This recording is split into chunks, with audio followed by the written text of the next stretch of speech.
오늘은 리눅스 시스템 관리자 네 번째 시간으로 파일 시스템에 대한 실습을 한번 해보도록 하겠습니다. 네, 지난 시간에 파일 시스템에 대한 이론적 설명을 다 드렸습니다. 장치부터 시작해서, 저장 장치부터 시작해서 파일 시스템이 무엇인지, 그리고 어떻게 작동을 하는지, 리눅스 시스템, 리눅스 커널에서는 어떤 파일 시스템들을 지원하는지, 어떻게 작동하는지에 대해서 간단하게 살펴봤고요. 이번에는 직접 한번 실습을 통해서 한번 알아보도록 하겠습니다. 아무리 이론을 잘 설명한다 하더라도 실제로 이제 써먹지 못하면 무용지물이겠죠. 그래서 굉장히 이제 중요한, 그 어떤 것들보다도 굉장히 중요한 내용을 담고 있다고 봅니다. 파일 시스템 작업은 굉장히 중요해요.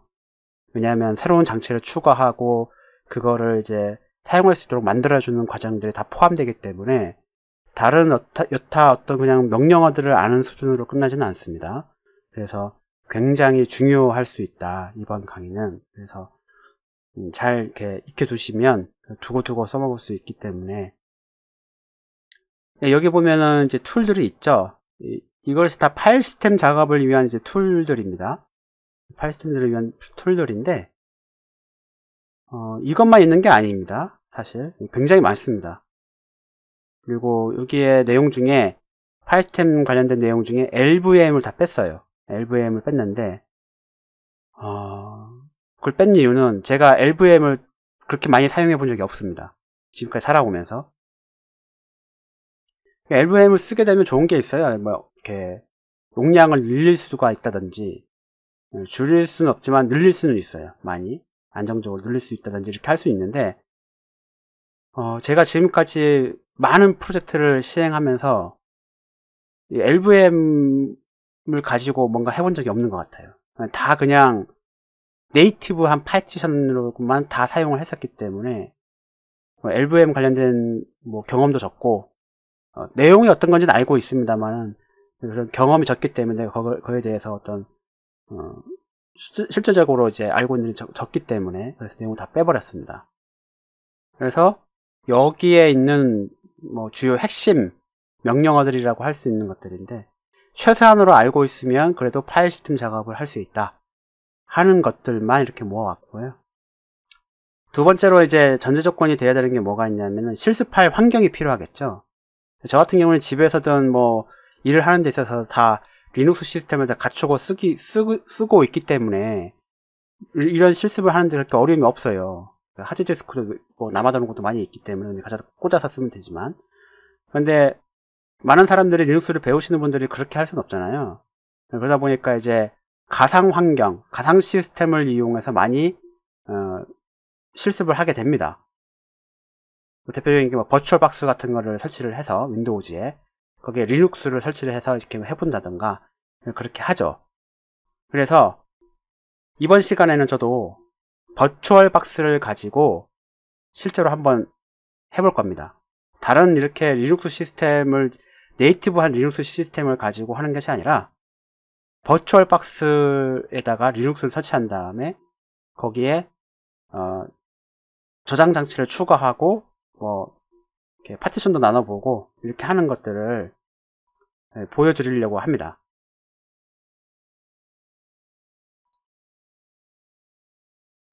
이 화면은 지난 시간에 잠깐 제가 설명을 드렸었는데요. 그러니까 EFI BIOS, UEFI BIOS 같은 경우에 설치를 진행하게 되면은 반드시 EFI 시스템 파티션을 만들어야 된다고 설명을 드렸습니다. 이게 버추얼 박스를 설치를 한 다음에 우분투 20.04 LTS를 지금 설치하는 과정에 있는 거거든요. 설치할 때도 보면은 파티션 작업을 하라고 나옵니다. 저는 이걸 그냥 통째로 그러니까 하드디스크 전체 용량을 하나의 그냥 파티션으로 쓰겠다고 그냥 설정을 엔터를 치고 넘긴 거예요. 넘겼는데 설정된 것들을 보면은 파티션을 나눠놨죠. 보시면 부트 디렉토리 밑에 EFI 라는 디렉토리 마운트 포인터를 만들고 용량은 512MB를 할당했다 그러고요. 파일 시스템 타입은 FAT32로 해서 만들었다는 겁니다. 이건 왜 그렇습니까? 지난번에 제가 설명을 드렸다시피 EFI BIOS를 쓰는 거는 GPT 파티션 테이블을 써야 되기 때문에 파티션 EFI 시스템 파티션을 별도로 구성해야 된다고 했습니다. 이거 강제사항이에요. 강제사항. 리눅스도 그렇고 윈도우즈도 무조건 EFI 시스템 파티션을 만들도록 되어 있습니다. 그래서 이 화면은 앞 화면에는 저는 분명히 전체 하드디스크 용량을 하나의 파티션으로 만들어서 써라 라고 설정을 했지만 리눅스 시스템 어떻게 했습니까? EFI용 전용 파티션을 따로 만들었고요. 거기에 나머지 용량들을 하나의 마운트 포인트, 그러니까 루트 마운트 포인트를 해갖고 파티션을 만드는 거죠. 이만큼 차이가 납니다. MBR 파티션을 이용할 경우에 EFI가 아닌 그냥 과거의 레거시 바이오스 같은 경우에는 이게 안 나와요. 이게 안 나옵니다. 그냥 달랑 이거 하나만 나옵니다. 위에 루트 파티션 하나만 나와요. 왜냐하면 EFI용 시스템 파티션이 필요가 없기 때문에 그런 거죠. MBR 같은 경우에는. 그래서 이제 이 설치하는 과정에서 EFI용 바이오스로 설정을 한 다음에 설치를 들어가게 되면 강제로 EFI 시스템 파티션을 만들게 되어 있다 라는 거를 이제 보여주는 거고요.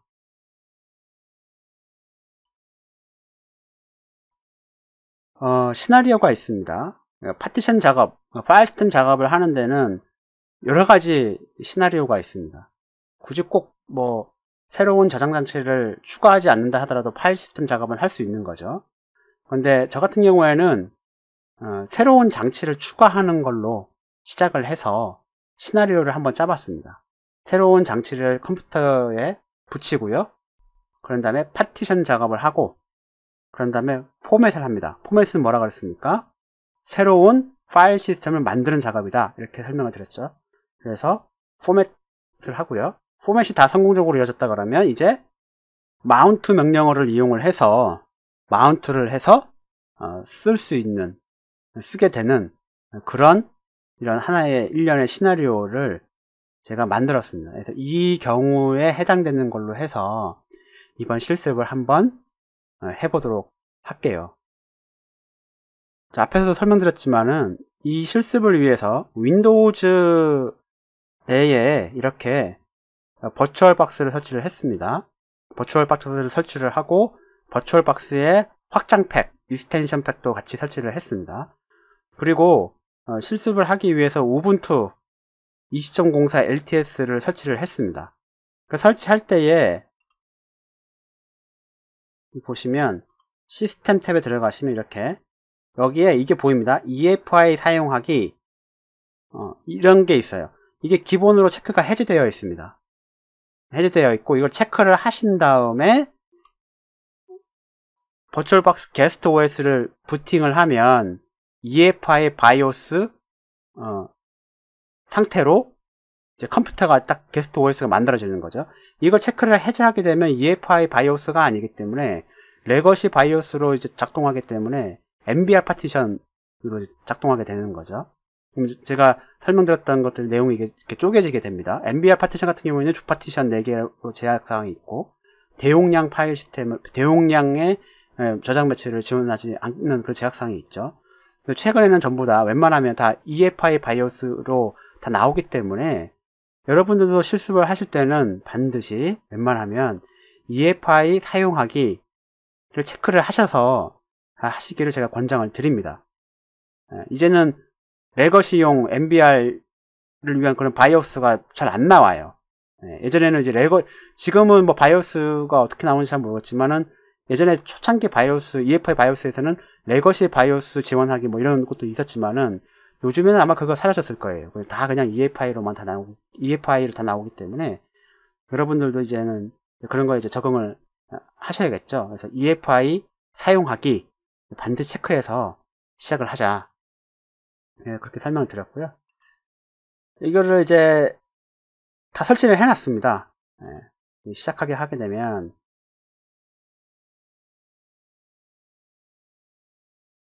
이렇게 화면이 나오는 거고요.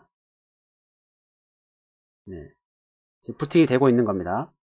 보면 EFI, 우분투 뭐 이런 식으로 EFI 이 파일을 지금 실행시키고 있다는 거죠. 로딩, 스타트 이런 식으로 다 하고 있다는 거를 이제 보여주고 있는 거고요.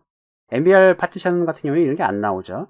네, 왜냐하면 EFI 시스템 파티션에서 부팅을 위한 프로그램을 로딩하고 실행시키도록 되어 있습니다. EFI 바이오스를 쓰게 되면.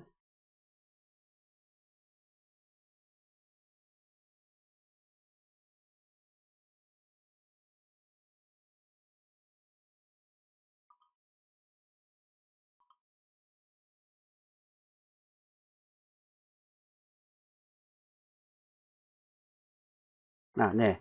지금 안 보이는데, 이렇게, 이렇게 부팅이 됐죠.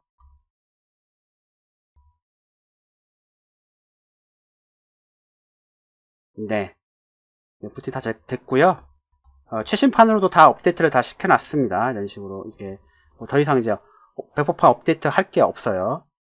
그래서 이렇게 명령을 쳐보면, 여기에, 이런 식으로 이제, 보이시는지 모르겠지만, 이게, 마우스가 이제, 인디케이팅이 안 되는데, 보시면 이제, 여기 보이시는지 모르겠는데, SDA1 이렇게 해서, 부트에다가 EFI 이렇게 되어 있죠? 이런 식으로, 되어 있고, 루트 파티션이 이렇게, 별도로 SDA2 이런 식으로 되어 있습니다. 그죠? 실습을 이제 시작을 할 건데, 첫 번째 시나리오에서 제가 선택한 시나리오에는 첫 번째 작업이 뭐냐 하면, 장치를 추가하는 거였죠. 그쵸? 장치는 물리적인 장치를 추가를 하는 겁니다. 여러분들이 컴퓨터가 있다 그러면 컴퓨터 본체 뚜껑을 열어갖고, 거기에다가 케이블에, 하드디스크 케이블에다가 하드디스크 꼽는 작업을 말하는 거죠. 전원도 꼽고, 케이블도 꼽고, 이렇게 한 다음에 다시 컴퓨터를 켜야 되는 거죠. 그런 작업을 할 때는 당연히 컴퓨터를 꺼야겠죠. 켜진 상태에서 하면 안 됩니다. 꺼야 되기 때문에 이제 끈 상태에서 해야 되는 거고요. 당연히 버추얼 박스도 똑같이 장치를 추가하는 것도 다 가능합니다. 단 컴퓨터 뚜껑을 열거나 실제적으로 그렇게 하는 건 아니고, 버추얼 박스는 그야말로 소프트웨어적으로 하드웨어를 이제 구성하도록 되어 있기 때문에 이거를 클릭 몇 번으로만 가능해요. 그래도 장치를 추가하는 걸 하기 위해서는 전원을 꺼야 됩니다. 우선은 전원을 끕니다. 이렇게 전원을 끄고요.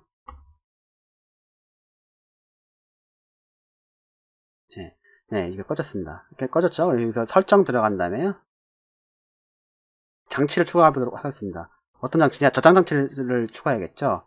저장소 들어가면요. 이 컨트롤러에 SATA, SATA 이렇게 되어 있고요. 그리고 우분투 이렇게 되어 있습니다. 그죠? 이게 이제 우분투 하드디스크 하나를 말하는 거고요. 여기 클릭을 하면 여기 이제 추가할 거냐 말까 이런 플러스 표시가 되어 있습니다. 여기 보면 하드디스크 추가합니다 이렇게 되어 있죠. 이거 클릭을 합니다. 클릭을 한 다음에 추가하기 누르시면 이런 식으로 이미지를 이렇게 입력하고 나오는데, 이미지가 없기 때문에 만들기를 먼저 할게요. 그래서 VDI 만들기 기본 값을 선택을 해줍니다. 그 다음에 여기서 동적 할당이 아니라 고정 할당 크기로 하고요. 용량은 그냥 10기가로 그냥 하도록 하겠습니다. 10기가만 해도 되니까 그냥 작업하는데 전혀 문제가 없습니다. 10기가 이렇게 해주면요. 네, 이렇게 10기가 용량에 맞는 이미지를 이렇게 만듭니다. 이미지라고 되어 있지만 사실 장치 이미지를 만드는 거죠. 저장 장치 이미지를 만드는 겁니다. 하나의 그냥 큰 10기가 파일의 큰 용량의 VDI 확장자를 가지는 파일을 만드는 거죠. 그거를 버추얼 박스에서는 그냥 하드디스크 저장 매체로 인식을 하는 겁니다. 네, 이렇게 됐고요. 여기 보면 not attached 되어 있는데, 요거를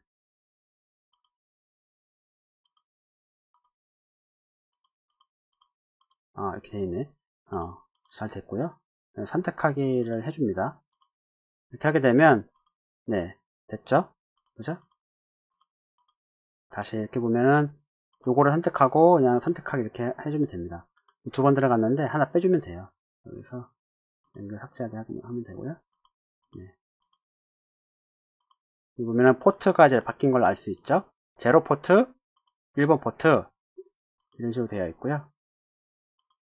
네. 이렇게 하게 되면은 실질적으로 컴퓨터 본체 뚜껑을 열어서 하드디스크를 설치한 것과 똑같이 됩니다.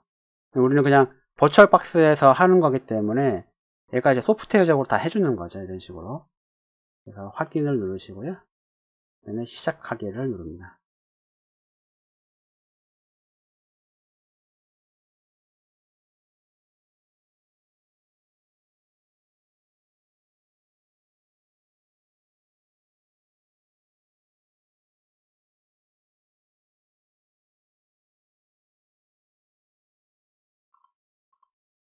네, 정상적으로 부팅이 됐고요.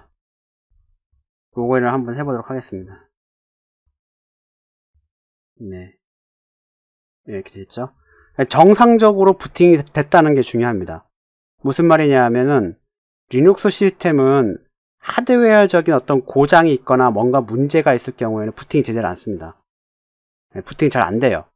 그거는 커널이 하드웨어를 제어하기 위한 주요한 기능들이 작동하는 건데, 그래서 하드웨어에 뭔가 문제가 있다라고 하면은 커널의 작동이 멈춘다거나 아니면 그 장치를 인식 못하는 경우가 있습니다. 전원적으로 부팅이 됐다라고 하는 거는 일단은 장치에는 문제가 없을 거라고 한번 보시는 것이 맞고요. 여기 보니까 이제 IP가 96.35로 나와 있네요. 이게 이런 버추얼박스 콘솔에서 하는 것보다는 이런 프로그램을 이용해서 하는 것이 훨씬 더 좋기 때문에 이걸 이용하도록 하겠습니다.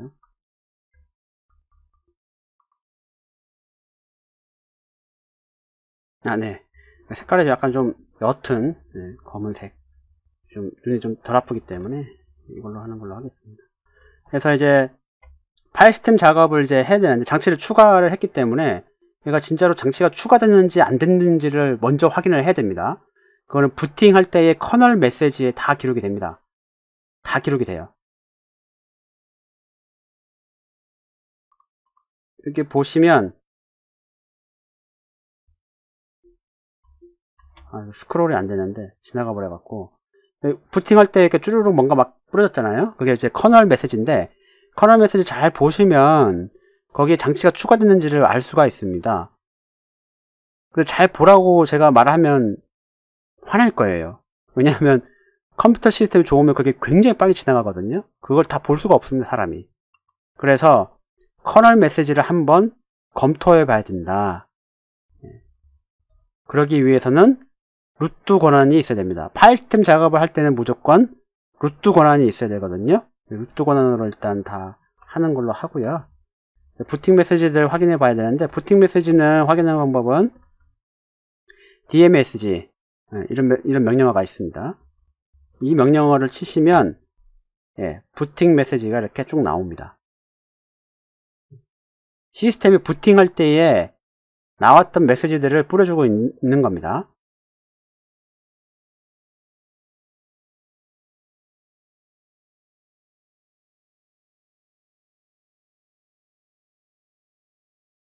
이렇게 뿌려주고 있는데 뭘 보면 되느냐, 여기 보시면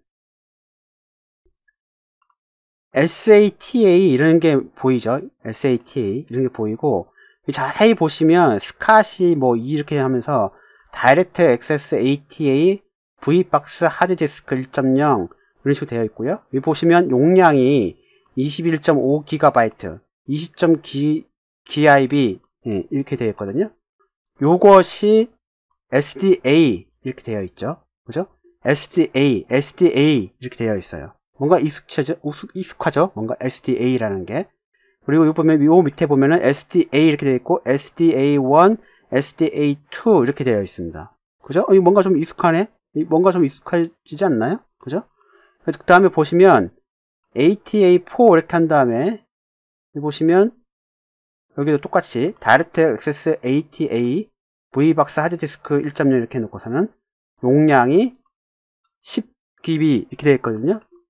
10GB 이렇게 되어 있단 말이에요. 그렇게 되어 있죠. 그리고 여기 보면 SDB만 되어 있어요.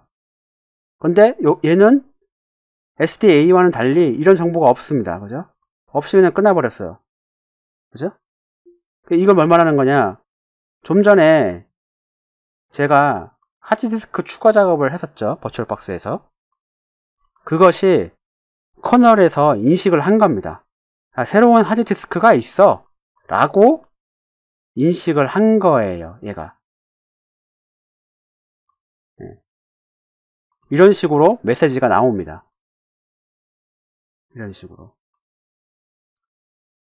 SATA 링크업 3.0 GBps 이런 식으로 되어 있고, 그 다음에 용량, 그 다음에 하드디스크 모델도 나옵니다. 심지어 얘는 버추얼박스의 이미지이기 때문에 V박스 하드디스크 이렇게 되어 있지만, 실제로는 이제 하드디스크 제조사 이름과 모델명이 나오게 되어 있습니다. 각종 스펙이 나오게 되어 있어요. 그래서 용량이 얼마냐 뭐 이렇게 되어 있고요. 그리고 보면은 512 바이트 로지컬 블럭스 이렇게 되어 있죠. 제가 지난 시간에 설명드렸던 게 뭐냐면은 실제 하드디스크는 몇 블럭이라고 그랬습니까? 4096 바이트 블럭을 갖고 있다고 그랬죠. 근데 버추얼박스는 뭡니까? 버추얼박스는 예전대로 그냥 512 바이트 한 블럭을 512 바이트로 정의를 한다라고 되어 있어요.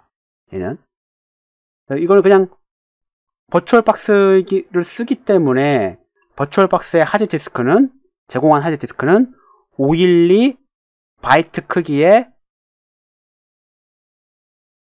블럭을 가지는 하드디스크다. 이렇게 인식을 하면 되는 거고요. 얘는 이제 SDA, SDA1, SDA2 이거는 파티션을 나눈 거죠. 그죠? 이거는 결국에는 DFH1 이렇게 되면 이렇게 이걸 말하는 겁니다. 이렇게 나눠져 있다. 이런 식으로. 그죠? 이런 식으로. 나머지는 전체인데 이렇게 나눠져 있다. 이렇게 되는 겁니다. 그러면 이렇게 메시지가 짧아서 이렇게 스크롤을 해갖고 볼 수 있는 거지, 크면은 되게 어려울 수 있거든요. 그래서 보통은 이걸 잘 에어드는 경우가 있습니다. 그래서 뭐 SD 여기까지만 이렇게 한다던가, SD가 아니라 그랩 명령어를 이용해서 SD 이렇게 한다던가. 그렇죠? 이렇게 하면 보이죠? SD 이런 식으로만 하게 되면 하드디스크 관련된 것들, 저장 매체 관련된 것들만 이렇게 메시지를 뽑아오게 되어 있습니다. 보여주게 되는 거죠. 필터를 거는 거니까 그랩이 이런 식으로 이제 볼 수도 있는 거고요. 그러면 꼭 커널 메시지만 봐야 되느냐? 그렇지 않다는 거예요. 커널 메시지만 봐야 되느냐? 여기 보면 lsblk라는 명령어가 있습니다. 다시 lsblk 이런 명령어가 있습니다. 딱 치게 되면은 이런 식으로 현재 리눅스 시스템에 붙어 있는 스토리지들에 대한 장치들이 이렇게 쭉 나옵니다. 그러면 이게 장치라는 거죠. 20GB의 디스크가 하나 있고 그 안에 이런 식으로는 그림까지 아주 상세하게 갖고 SDA1, SDA2 파티션 나눠져 있고, 얘가 마운트 포인트는 이렇게 되어 있다. 아주 상세하게 잘 나오죠, 이렇게. 그죠? 얘는 뭡니까? 10GB. 제가 버추얼박스를 이용해서 추가한 하드디스크가 이렇게 있다는 거예요. 여기에 이렇게 이 명령어를 쳤을 경우에 새로 추가한 저장 장치가 반드시 보여야 됩니다. 그래야지만이 이제 내가 새로운 장치를 추가가 성공적으로 했구나 라고 이제 보시면 되는 거죠. 맨 페이지를 보시면 좀 더 많은 정보들을 보실 수 있고요. lsblk는 least block devices라고 나와 있는 거죠. 모든 활용 가능한 정보들을 리스트를 보여준다. 활용 가능한 블럭 디바이스나 아니면 정의한 블럭 디바이스 그렇게 되어 있네요. 그러니까 정의한 거를 보여준다 그러니까 뭐 예를 들어서 SDB 이렇게 하게 되면 블럭 디바이스가 아니다 이렇게 되어 있네요. 이거는 얘도 아니라 그러고 어떻게 해야 되죠? DV 이렇게 해줘야 되나? 이렇게 되는 거군요. 정의를 풀패스를 이용을 해서 해줘야 된다. 이렇게 되어 있고, 이렇게 하게 되면 이렇게 되어 있고, 그죠? 네, 이렇게 되어 있습니다. 그러면 이제 장치를 확인을 했죠. 장치를 확인을 했으니까 어떻게 해야 됩니까? 이제는 두 번째 방법으로 파티션 작업을 해줘야 됩니다. 그렇죠?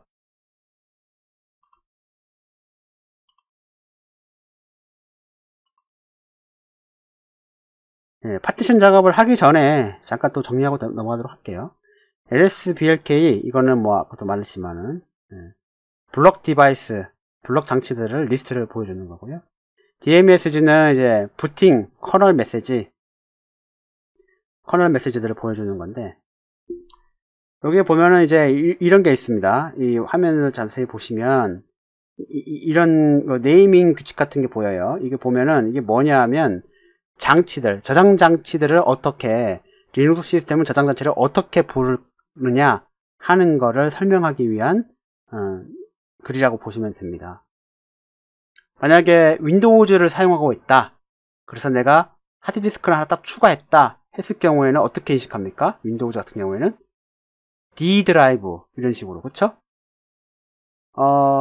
그냥 하드디스크에다가 윈도우즈를 설치하면 설치된 윈도우즈가 설치된 저장 장치가 뭐가 됩니까? C 드라이브 이렇게 되죠. 그쵸?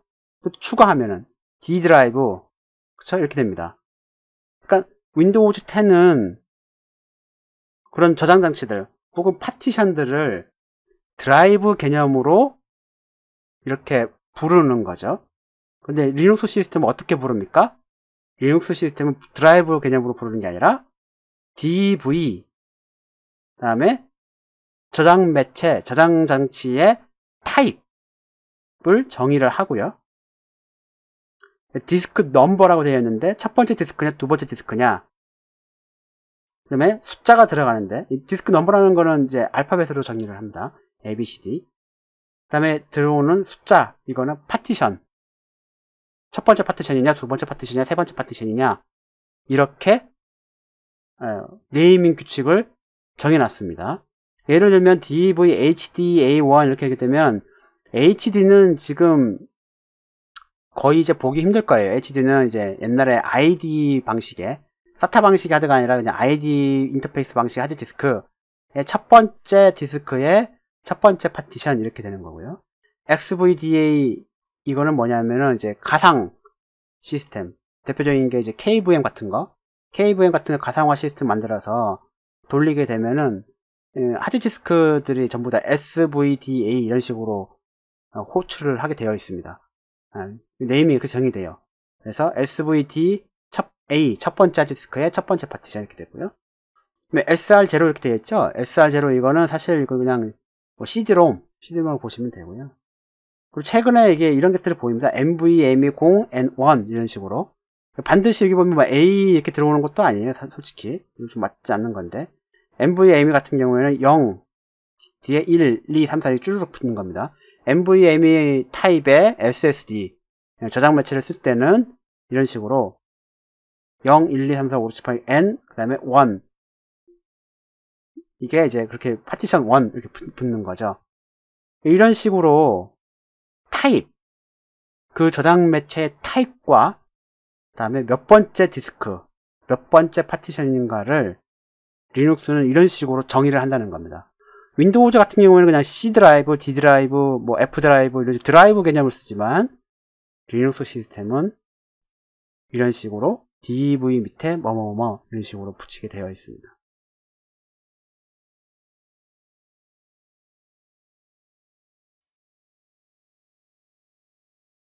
자, 이제 파티션 작업을 해야 되는데, 파티션 작업을 하기 위한 툴은 두 가지가 있습니다. 첫 번째로 가장 많이 쓰이는 지금도 fdisk라는 파티션 작업을 위한 명령어가 있고요. 파티션 D라는 명령어도 있습니다. 둘 다 똑같으냐? 똑같은 일을 하죠. 똑같은 일을 하긴 합니다만, fdisk는 이제 뭐 지금은 패치가 되는지 잘 모르겠습니다만 대용량을 지원하지 않았어요. 대용량의 하드디스크를 내가 지원을 못했습니다. 그래서 3테라 이상, 4테라 이상 같은 경우를 작업할 때는 파티션 D를 이제 이용을 했었는데, 이제 시간이 많이 지났기 때문에 뭐 fdisk도 충분히 이거를 지원할 수 있겠죠. 어느 정도는 확인은 안 해봤습니다만은 이제 뭐 지원이 될 거라고 보는데, 이렇게 두 가지 명령어가 있다. 핵심은 그 차이점은 뭐다? 작은 용량, 큰 용량 이런 식으로 구분해서 썼었다. 작은 용량, 큰 용량이 나오는 이유는 뭐냐면, 이건 앞에서도 말했지만은 GPT 파티션을 편집할 거냐 아니면 MBR 파티션을 편집할 거냐 이 차이도 있어요.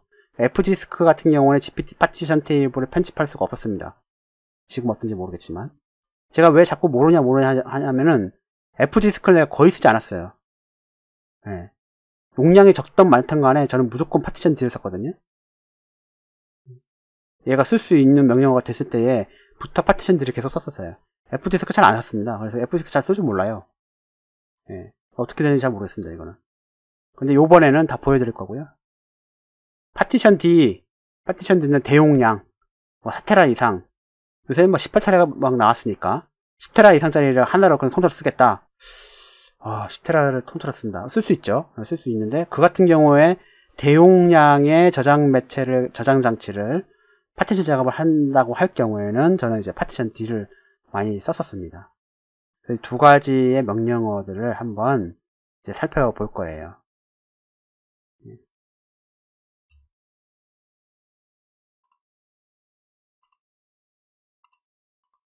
자, 하드디스크가 정상적으로 추가되는 거를 이제 알았어요. LSB, LK 이렇게 하니까 잘 나왔다. 이거죠. 커널 메시지도 이렇게 해갖고 해보니까 인식이 잘 되더라. 오케이. 뜬 거죠. 그러면 이제 파티션 작업을 해야 됩니다. 용량이 작기 때문에 일단 F디스크를 먼저 한번 해볼게요. F디스크를 쓰는 거는 인자로 파티션 작업을 하고 싶은 하드디스크를 지정을 해줍니다. A라고 하면 안 되고요. B라 해야겠죠. 추가된 거를 하는 거니까. 이렇게 해주시면, 이렇게 들어갑니다. 그죠? 그래서 P를 누르시면 프린트, 이렇게 프린트의 약자예요. P가. 잘 모르겠다 그러면은 뭐 M을 누르시면 이렇게 간단하게 명령어들을 이제 알 수가 있습니다. P라고 누르시면 프린트 더 파티션 테이블을 보여달라는 거고요. 파티션 타입 뭐 이런 것들이 있는데, 여기서는 이제 새로운 파티션을 만드는 거기 때문에 지금 없어요. 이 파티션이 있다 그러면은 파티션이 나와야 됩니다. 다른 거 한번 해볼까요? 저장만 안 하면 되기 때문에 좀 다시 좀 위로 좀 올려서 자 이렇게 하게 되면 P를 눌렀을 경우 어떻게 됩니까? 이렇게 파티션이 나눠져 있다는 걸 좀 보여주고 있죠. 이런 식으로 그죠? 보여주고 있습니다. 그리고 뒤에 보면 이렇게 타입이라고 나오면 타입 이런 식으로 그죠? 파티션에도 타입이 있다.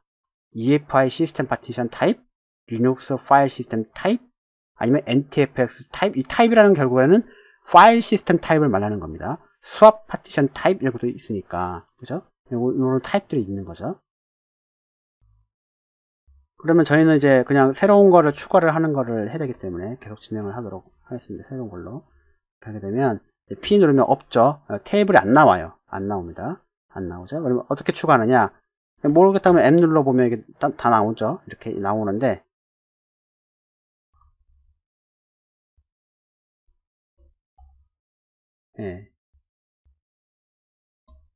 U를 누릅니다. U. N이 U예요. U. 그리고 여기 보면 이런 식으로 F디스크는 보시면 프라이머리 이스텐디드 이런 게 나와요. 이거는 MBR 파티션의 특성을 타는 거죠.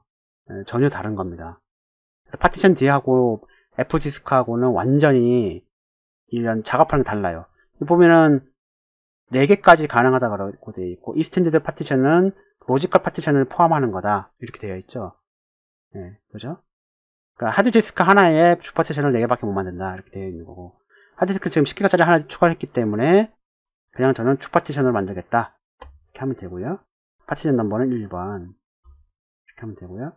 퍼스트 섹터 전체 10기가를 통째로 쓸 거기 때문에 그냥 엔터만 치면 됩니다. 그 라스트 섹터도 그냥 모른다. 전체 용량을 다 쓸 거기 때문에 이렇게 엔터만 치면 됩니다. 그렇게 되면 create a new partition one of time Linux 이렇게 되어 있죠. 사이즈는 10기가 이런 식으로. 그래서 P를 누르게 되면 이렇게 리눅스 파티션 타입은 리눅스 들어가고요. 이제 파티션 하나 만들었기 때문에 SDB1 이런 식으로 일이 하나 붙는 거죠. 그죠? 근데 이거 하다 보니까 이거 싫어 이제 전체 잘못됐어. 전체로 안 할 거야. 어떻게 하면 됩니까? 여기서 D를 누릅니다. D를 누르면 이렇게 지금 하나만 작성되어 있기 때문에 자동으로 알아서 하나를 지워줍니다. 그래서 P를 누르면 다 지워진 걸로 나오죠. 그죠?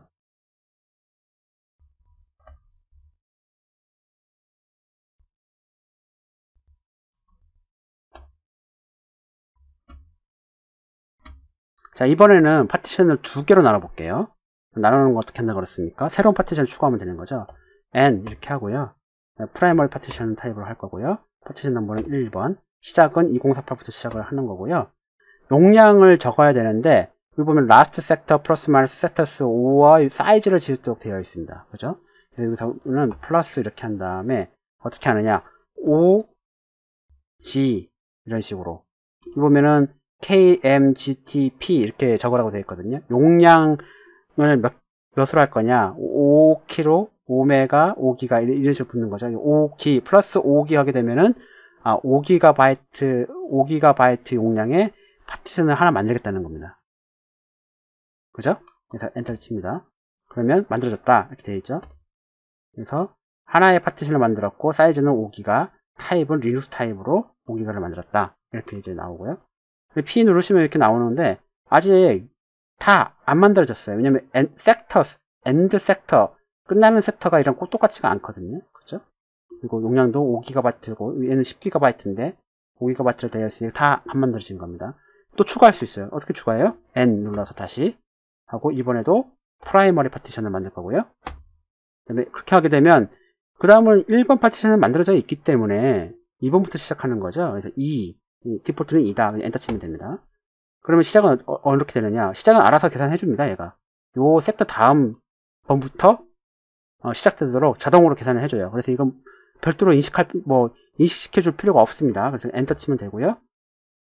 어떻게 하면 됩니까? 이제 마지막은 다시 나머지 용량을 다 주고 싶다라고 하면 그냥 엔터 치면 됩니다. 다 주고 싶지 않아. 그러면 그냥 한 2기가만 또 할래. 이렇게 하게 되면 2기가 이렇게 하면 되고요. 나머지 용량 다 주고 싶다 했을 경우에는 그냥 엔터를 치시면 됩니다. 그러면 알아서 나머지 용량까지 꽉 채워져서 탁 만들어줍니다. 얘가. 그래서 파티션 1번, 2번 이런 식으로 만들어진 거죠. 그죠? 근데 F디스크를 보시면 아시겠지만 다 프라이머리 파티션, 익스텐디드 파티션 이렇게 나와 있고 뭐 섹터니 뭐네 막 이렇게 나옵니다. 그죠? 이거는 MBR 파티션 타입으로 작업을 한 거라고 보시면 됩니다. F디스크는 아직도 MBR 타입의 형태의 파티션 작업을 하는 거고요. 파티션 작업을 다 했다. 이제 망족스러워. 이제 어떻게 됩니까? 저장하고 나와야 됩니다. 저장하고 나와야 돼요. 그냥 나오면 안 됩니다. 여기서 컨트롤 C 누르면 다 사라집니다. 파티션 작업을 다 했다 그러면 파티션 테이블을 하드디스크에 딱 인식을 시켜줘요. 저장을 딱 돼야 됩니다. 그래서 W 하고 Q를 누르시면 쓰고 나와라 이런 뜻이거든요. Write quick이니까 쓰고 나와라, 저장하고 나와라 이런 뜻이기 때문에 파티션 작업한 것이 저장이 됩니다. 그래서 다시 한번 들어가 볼게요. 과연 잘 됐나? 그래서 P를 눌러보는 거죠. 그럼 나오네요. 그쵸? 파티션이 나눠졌습니다. 그런데 보시면 아직 마운트도 안 돼 있고 아무것도 안 돼 있는 상태죠. 하지만 어떻습니까? 장치는 남아 있을 거예요. 그럴 때는 LS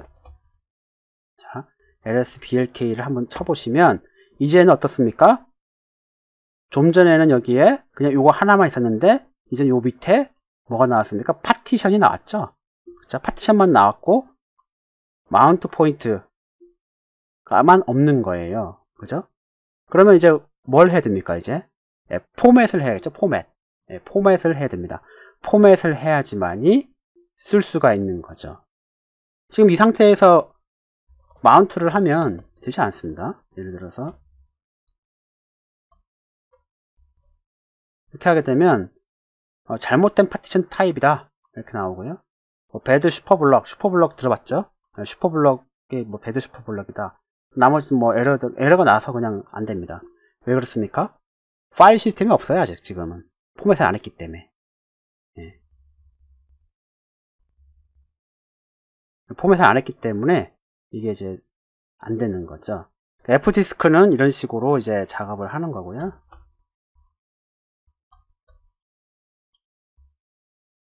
그래서 이제 지우려면 D를 하고 뭘 지울 거냐? 번호를 입력해라. 2번 이렇게 하고요.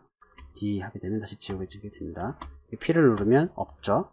그래서 Write Q 이렇게 하게 되면 이제 나오는 거고요. 이 상태에서 LSBLK를 하게 되면 역시 실시간으로 이렇게 반영이 됩니다. 파티션이 지워졌기 때문에 없죠. 네, 없게 되는 거고요. 자, 이번에는 파티션 D 명령어를 이용을 해서 파티션 작업을 한번 해보도록 하겠습니다. 그래서 FGDisk하고 뭐가 다른지 한번 직접 알아보도록 할게요. 파티션 D를 이용할 때는 그냥 파티션 D라고 쳐서 시작할 수도 있고요. 네, 이렇게 하게 되면 이게 이런 식으로 기본적으로 첫 번째 하드디스크를 사용하겠다라고 되어 있죠. 그런데 프린트 all을 하게 되면은 모든 파티션 작업이 가능한 블록 디바이스들을 이렇게 보여줍니다. 네, 그래서 저는 이제 요 DVSTA를 이용하는 건 이 디스크를 대상으로 파티션 작업을 하는 것은 아니기 때문에 그래서 변경을 해줘야겠죠. 요걸로 변경을 해야 됩니다. 요걸로. 그죠? 요걸로 변경을 해야 되기 때문에 네, select 명령문을 통해서 바꿔줍니다. 이렇게 되면 using 이렇게 되죠. 바꿨어요. 이런 식으로. 이제 바꿨죠?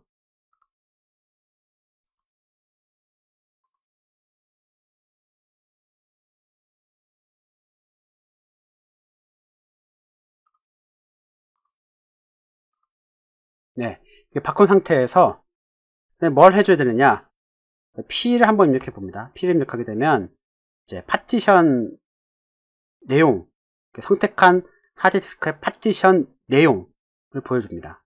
파티션 내용을 보여주는데, 여기 보면 파티션 테이블이 MS-DOS라고 되어 있어요.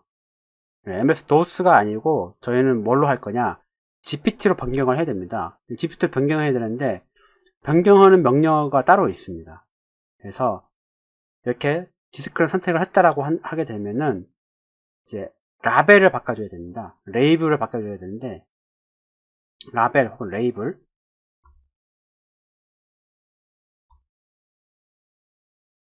이렇게 하게 되면 새로운 디스크 이제 라벨을 이제 선택을 하라고 되어 있어요. 여기 보면은 MS-DOS 이렇게 되어 있지만 여기 뭐 GPT도 있죠. GPT 파티션 테이블 타입으로 바꿔줘야 된다는 겁니다. 그래서 NK 그래서 GPT 이렇게 이제 해주게 되면 네, 모두 다 지워진다 이런 거죠. 타입을 바꾸게 되면 하겠냐? 네, 예, 이렇게 하게 되고요. P를 누르게 되면 파티션 테이블 타입이 GPT로 변경이 된 걸 알 수가 있습니다. MS-DOS에서 GPT로 변경을 한 거예요. MS-DOS를 하게 되면 뭡니까? 예, MBR 파티션 타입을 쓰게 되는 거죠. FGDisk를 썼기 때문에 MS-DOS 타입으로 나오는 겁니다. 좀 전에 했던 것처럼 GPT로 바꿨어요. GPT로 바꿨기 때문에 이제 GPT 파티션 테이블을 쓸 수 있는 겁니다. 그러면 뭐가 가능합니까? 대용량 파티션 작업이 가능해집니다. 그래서 파티션 D는 대용량 파티션을 하기 위해서 이제 작업을 하기 위해서 쓰는 명령어로 많이 사용을 하죠. 그리고 이 파티션 D 명령어의 특징은 뭐냐면 이 명령어를 입력하는 즉각 즉시 반영이 됩니다. FDisk는 write Q, WQ 이렇게 해야지만이 나올 때에 한꺼번에 써졌지만은 파티션 D 명령어는 명령어를 입력하는 족족 반영이 돼요. 네, 그렇기 때문에 항상 주의를 요합니다. 그래서 여기도 물어보는 거죠. 라벨을 설정할 때 GPT 타입으로 바꿀 때에 진짜 하겠냐 이렇게 물어보는 이유가 이거를 yes를 해서 엔터를 치자마자 바로 반영이 돼버려요. 되돌릴 수가 없습니다. 그때는. 그래서 혹시나 내가 정말로 파티션 작업을 올바른 디스크에서 하고 있는지를 한번 확인을 좀 하면서 하시는 것이 불상사를 막을 수 있다. 실수로 멀쩡히 잘 돌아가고 있는 하드디스크에다가 파티션을 날려버리고 새로운 거 만들겠다고 하면 안 되잖아요. 그래서 항상 조심해야 되고요. 이제 파티션 테이블, 라벨을 바꿨기 때문에 이제 파티션을 만들어 볼 거예요. 파티션을 만든 거는 make part 치면 되고요. 파티션 네임을 뭘로 할 거냐? 뭐 이름 꼭 없어도 됩니다. 네, 이름 같은 거 필요 없어요. 그냥 엔터 쳐도 되고요. 파일 시스템 타입을 뭘로 할 거냐? 파일 시스템 타입도 이제 물어보네요. 그렇죠? 심지어 파일 시스템 타입은 저는 ext4로 할 거야. 네, 이렇게 하고요. 스타트는 뭐 어떻게? 1부터 하겠죠. 네, 이렇게 되고요. end는 용량을 입력해 줍니다. 용량을. 이거는 플러스 5 뭐 이런 식으로 입력해 주는 것이 아니라 용량을 입력을 해주는 겁니다. 이 스타트도 용량으로 하는 거예요. 용량으로 하는 겁니다. 1바이트 용량으로 시작해서 1KB 용량으로 시작해서 뭐 1메가바이트 뭐 그렇게 될 겁니다. 최소 단위가. 그래서 하고 end를 몇 기가까지 할 거냐 이거거든요. 그래서 5기가 뭐 이렇게 해주는 겁니다.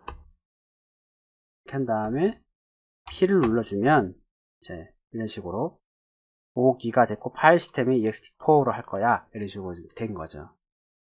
그죠? 또 추가할 수 있죠.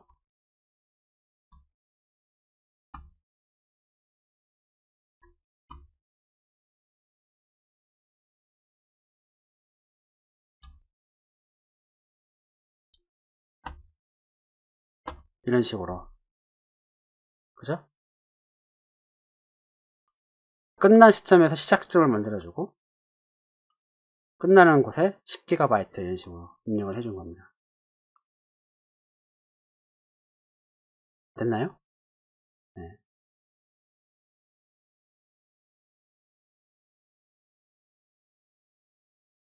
자, 이제 지우는 거 어떻게 하느냐?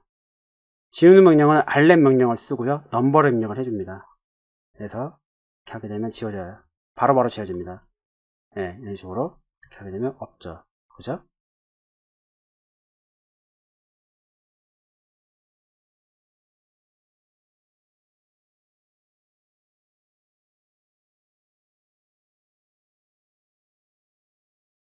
MK 파트 명령어는 그냥 엔터만 쳐서면서 시작할 수도 있고 아니면 그냥 다 입력해도 상관은 없습니다. 무슨 말이냐? 그 다음에 프라이머리 그래서 이제 0부터 100% 이렇게 할 수도 됩니다. 이렇게 하게 되면은 전체 용량을 통째로 쓰겠다는 겁니다. 이거는 문제가 좀 있네요. MK 안 된다고 그러네. 1부터 100%. 네, 이렇게 하니까 되네요. 네, 이런 식으로 하니까. 그죠? 되죠? 이런 식으로. 되네요. 네, 이런 식으로 해도 되고요. 파일 시스템을 굳이 처음부터 이렇게 지정 안 해줘도 상관은 없어요. 근데 이제 이거를 하게 되면 이제 그거를 이제 지정하도록 되어 있네요. 보니까 파티션 네임도 이렇게 되어 있고 이거 안 해도 됩니다. 그리고 안 해줘도 된다는 거고요. 요거는 통째 파티션을 썼네. 그러면 이제 이렇게 하면은 이제 잘못되면 이제 캔슬 시키면 되고요. 지운 다음에 해야겠네요. 그래서 이 필요 없고 이것도 필요 없고 첫 번째는 1 이렇게만 해도 됩니다. 50% 퍼센트로만 줘도 돼요. 이렇게 되면 절반만 딱 되는 거죠. 엔터 쳤더니만 ext2로 되어 있네. 이런 식으로. 그죠? 네.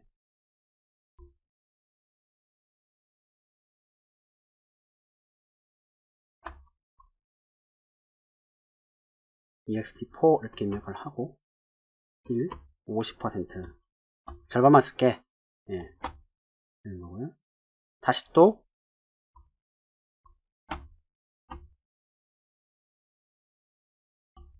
이렇게 하고요. 시작은 이제 50%에서 100% 이렇게 돼서 가능한 거죠. 지정이. 그죠? 이런 식으로.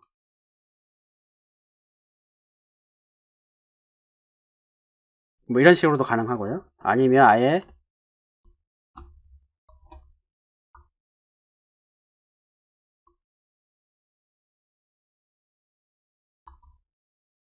이런 식으로도 가능합니다. 그래서 5기가 도 가능하고요. 5기가에서 100% 이것도 가능합니다. 용량이랑 이제 시작 용량점과 끝점은 그냥 100% 이렇게도 가능합니다. 그래서 엔터를 치게 되면 이런 식으로 되는 거고요. 그러니까 이름을 이제 프라이머리라고 그냥 적는 거예요. 그냥 이름을. 그죠? 이름을 그냥 프라이머리로 적는 거고요. 그냥 프라이머리 파티션을 적용하겠다고 말한 건 아닙니다. 이름을 그냥 프라이머리로 적는 거고요. 네, 이런 식으로 할 수 있는 거죠. 보면 FGDisc랑 완전 다르죠. FGDisc는 뭐 프라이머리 파티션 쓸 거냐 뭐 쓸 거냐 뭐 섹터냐 뭐냐 이런 말 나오는데 섹터냐 뭐냐 이런 말도 안 나와요. 그냥 용량으로만 다 그냥 해버립니다. 얘는. 그죠? 네.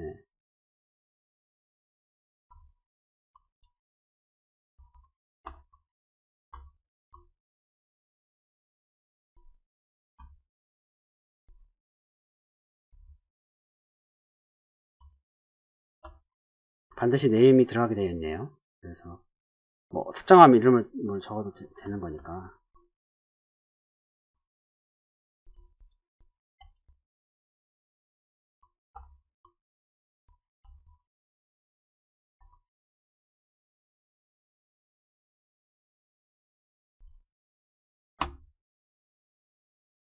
뭐 이런 식으로 하면 이제 되는 거죠.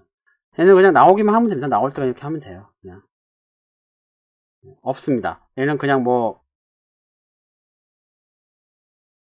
저장하고 나오고 그런 거 없어요. 아까도 말했지만 그냥 명령어 입력하는 족족 다 이제 다 되기 때문에 필요가 없습니다. 네.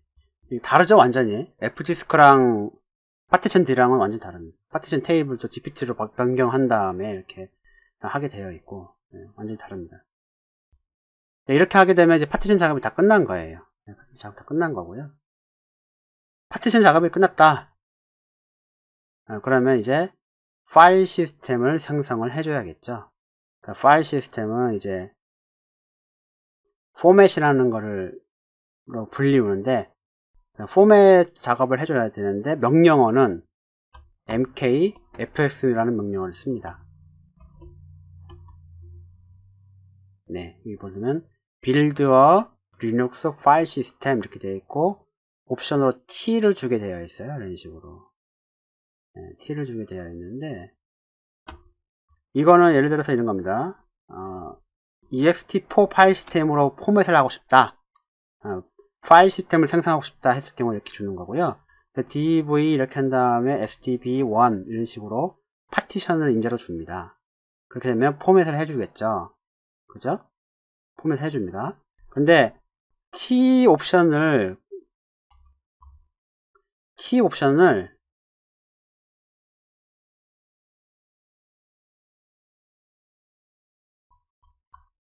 이런 식으로 t 옵션을 반드시 줘야 되는 건 아니에요. 무슨 얘기냐? nkfx 다음에 점을 찍고 탭을 눌러 보시면 이런 식으로 이 t 옵션을 쓰지 않고 그냥 파일 시스템 타입을 그냥 점 이후에 정의해 주는 게 있어요. 이렇게 정의된 게 이런 식으로 있기 때문에 이걸 쓰시면 됩니다. 그래서 뭐 ext4를 쓰고 싶다 이렇게 하면 돼요. 그러면 바로 stb1 이걸 주시면 됩니다. 파티션을 주면 되는 거죠. 새로운 파일 시스템을 생성하고 싶은, 즉 포맷하고 싶은 파티션을 장치를 주게 되면 포맷을 해줍니다. 이런 식으로. 이게 잘 보시면 슈퍼블럭 백업 스토어드 on 블럭스 이렇게 되어 있죠. 슈퍼블럭을 백업한 블럭의 시작점들을 이렇게 알려주고 있습니다. SDA1은 앞에서도 보셨지만은 5GB 짜리예요. 하나에 5GB 짜리의 슈퍼블럭 백업 본드를 이렇게 가지고 이제 생성을 했다. 그런 겁니다. 그래서 이 시작점들, 슈퍼블럭이 백업에 시작되는 그 시작점들을 이렇게 숫자로 이렇게 표시를 해주는 겁니다. 그리고 여기 보면은 creating journaling 뭐 blocks done 이렇게 되어 있죠. 그죠? inode 테이블도 생성했다고 나오고요. 그죠? 저널링 파일 시스템이기 때문에 이런 겁니다. 그러면 포맷을 했기 때문에 이제 마운트 가능하겠네요. 그죠? 마운트 가능합니다. ext4는 그냥 기본 파일 시스템이기 때문에 그냥 인식하고요.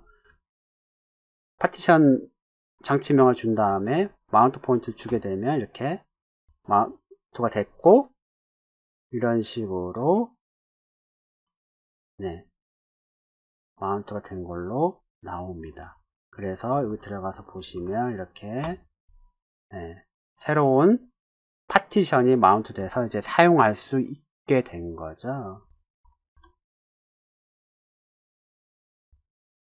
그래서 이렇게 언마운트를 하면 되고요.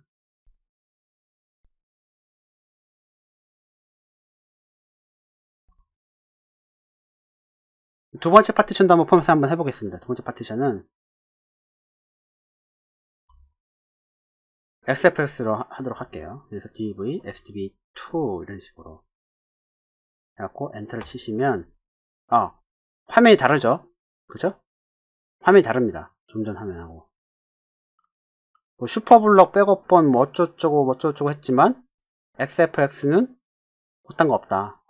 그딴 거 안 보여주죠. 이런 식으로 메타데이터 어쩌고 데이터가 어쩌고 뭐 네이밍이 어떻고 뭐 이런 식으로 그러니까 SFX 관련된 부분에 그거를 이제 보여주는 겁니다. 달라요. 파일 시스템마다 이제 포맷하는 방법도 다르고 다 다릅니다. 다 다르게 되어 있는데 XFX는 이런 식으로 된다. 마운트 못하느냐? 마운트 할 수 있죠.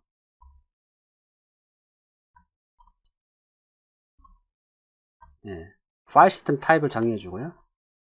이런 식으로 하게 되면 마운트를 해줍니다. 그래서 똑같이 인식을 할 수 있게끔 되어 있죠. 이렇게 하게 되면 파일도 생성이 되고요. 잘.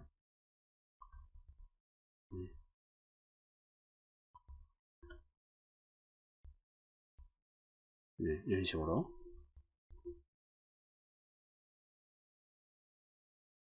파티션 D 들어가서 어떻게 나오나 한번 볼까요? 뭘 보고 싶으냐?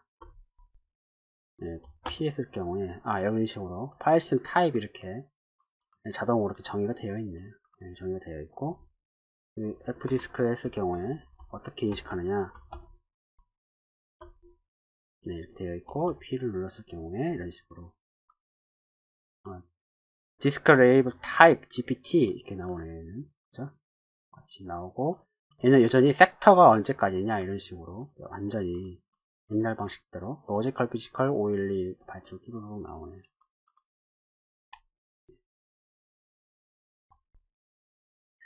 이렇게 하면 이게 파일 시스템 작업이 다 끝난 겁니다. 새로운 장치를 인식시키기 위한 파일 시스템 작업이라고 정확하게 말씀을 드려야겠네요. 새로운 장치, 새로운 저장 장치를 인식시키는 방법과 그거를 파일 시스템을 생성하는 방법, 파티션을 나누는 방법까지 모두 다 한번 해봤습니다. F디스크랑 파티션 D 설명을 다 드렸고요.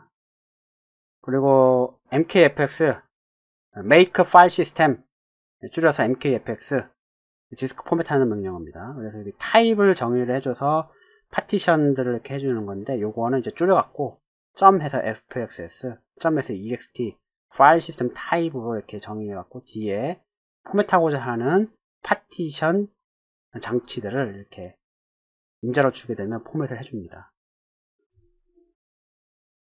다음으로 볼 내용은 오토 마운트입니다. 오토 마운트. 자동 마운트인 거죠. 파일 시스템을 생성을 했으면 거기에다가 데이터를 저장하기 위해서 만든 거잖아요. 저장을 하기 위해서 우리는 마운트라는 작업을 합니다. 마운트라는 거는 어떤 하드디스크의 파티션을 논리적인 파일 시스템으로 이렇게 묶어 놓는 작업인 거죠.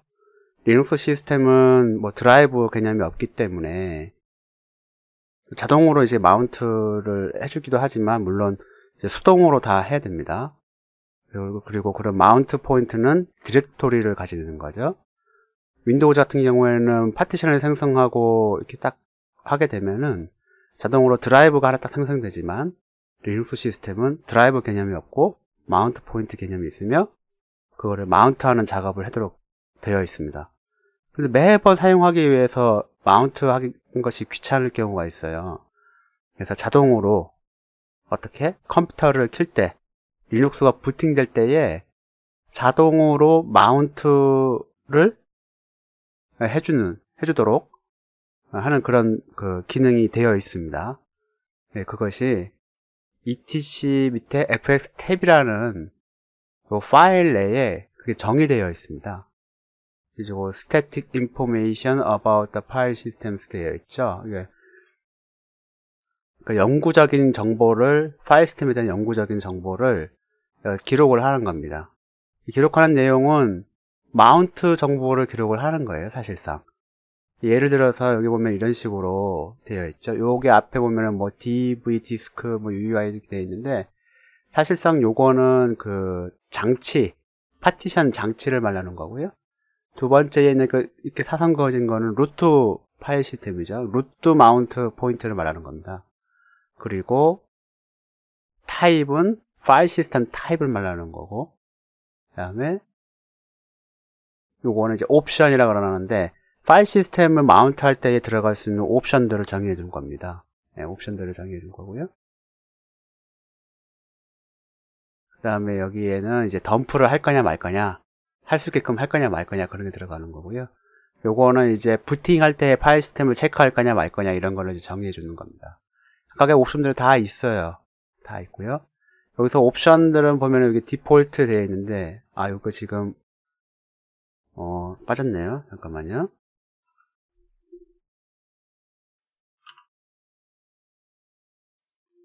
네.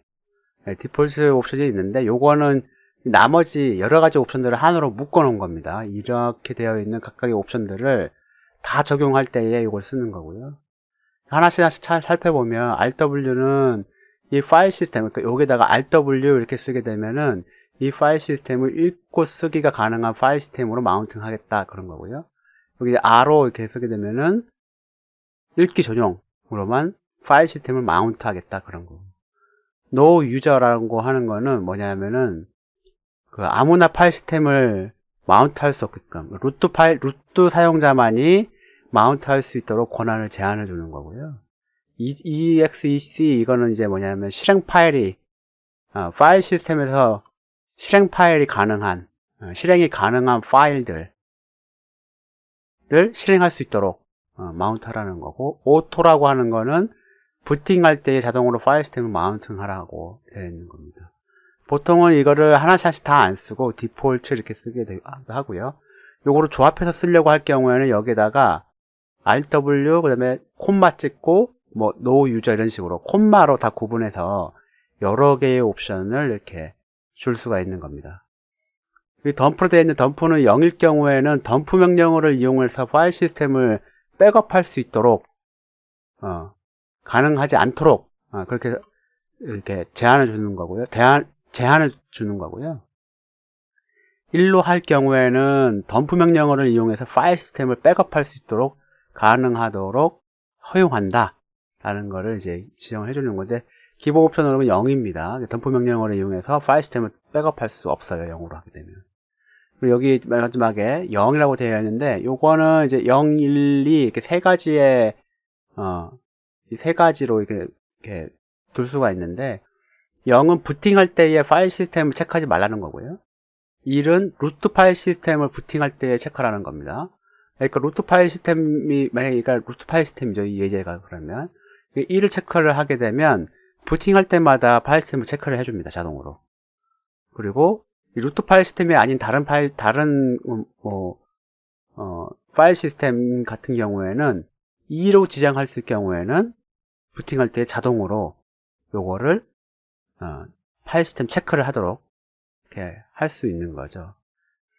그래서 이게 지금 뭐 기본 설정들이 되어 있는 겁니다.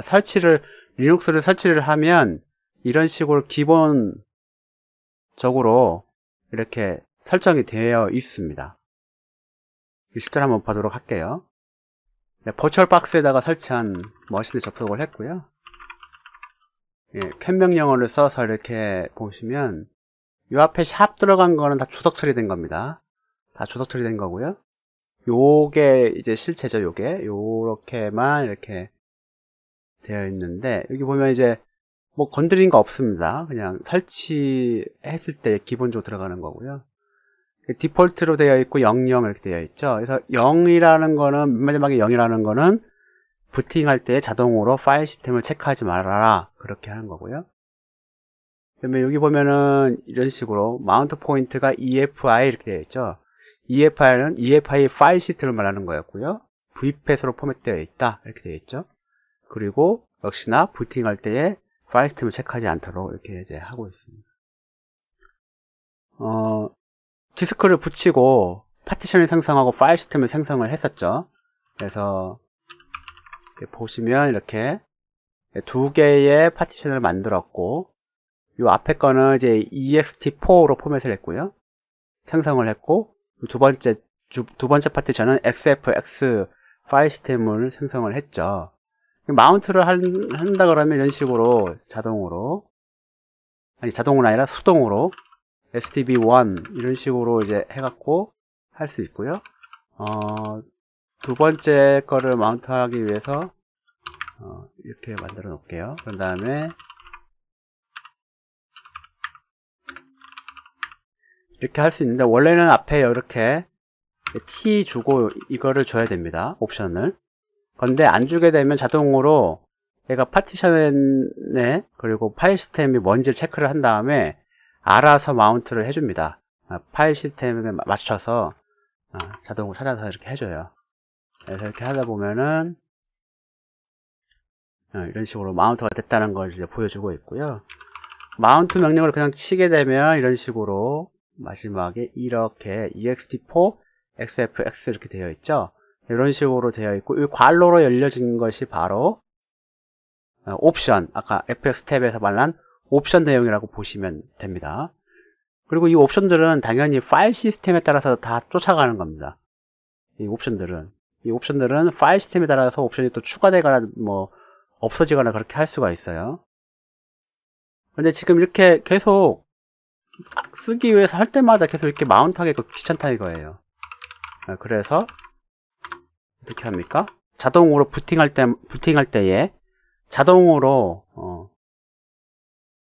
마운트 되도록 해보자. 그래서 fs 탭에다가 이거 한 줄을 써주면 되는데, 쓰는 방법은 굉장히 간단합니다. 잘 모르겠다 그러면 복사해 오는 겁니다. 파일 시스템이 같은 걸로 해갖고 복사해 오고요. 여기에는 이렇게 뭐 UUID 되어 있는데 UUID 필요 없습니다. UUID는 필요 없고요. 장치, 파티션을 주면 됩니다. 주면 되고, 이거 에멘트로 하기로 되어 있죠. 네, 이렇게 하면 끝나요. 타입은 ext4로 되어 있으니까 이런 식으로만 해서 주면 끝이 나게 됩니다. 간단하죠?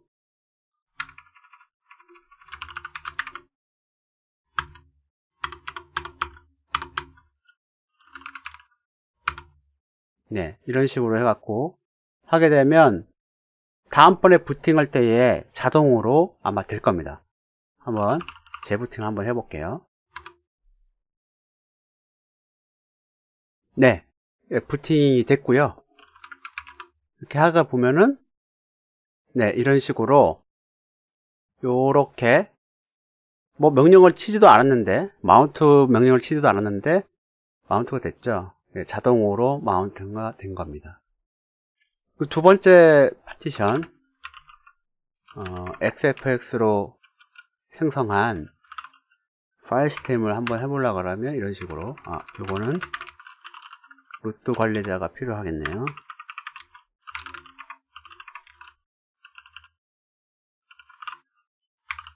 복사해 오고요. 이렇게 해주고, 요것도 두 개겠죠? 이겠죠? 그 다음에 파일 시스템만 바꿔주면 됩니다. 이런 식으로. 네, 이런 식으로 해주고, 리붓을 한번 해주면, 네, 재부팅을 한번 했고요. 이렇게 하니까 어떻게 됐습니까? 이런 식으로, 네, 또 이렇게 자동으로 부팅하면서 자동으로 마운트를 해줬죠. 그죠? 네, 자동으로 마운팅을 해줬습니다. 그래서 뭔가 부팅하면서 자동으로 뭔가 마운트하고 거기에 뭐 소프트웨어가 설치되어 있다, 프로그램이 설치되어 있어서 실행이 된다 했을 경우에는 반드시 FS 탭을 수정을 하셔서 여기에다가 자동으로 마운트 할 수 있게끔 이렇게 해주셔야 되겠죠. 물론 요거를 지운 다음에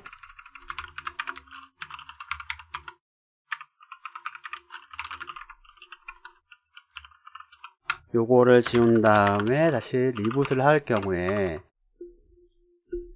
네, 다시 부팅을 했고요. 부팅을 해서 이렇게 보시면 없죠. FS 탭의 내용을 다 지워버렸기 때문에 자동 마운트가 되지는 않았습니다. 그래서 여기 아까처럼 이거를 하나를 긁어 와서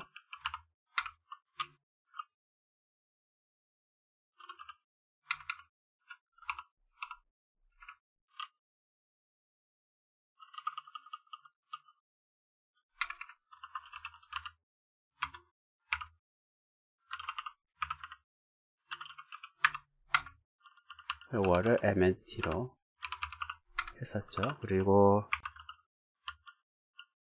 이거를 이었고요. 이것도 이었죠. 일단은 하나만 해볼게요. 하나만 이렇게 지금 했는데 이걸 한다고 사실 재부팅을 안 하셔도 됩니다.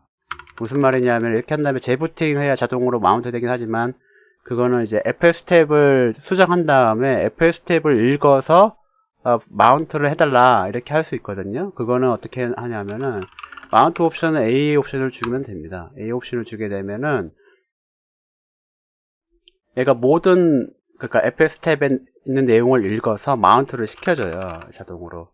이런 식으로 보면은 이렇게 마운트가 됐죠. 그렇죠? 마운트 -A 옵션을 주게 되면은 FS 탭에 있는 내용을 읽어서 마운트를 시켜주게 되어 있습니다. 그래서 맨 페이지를 한번 보시면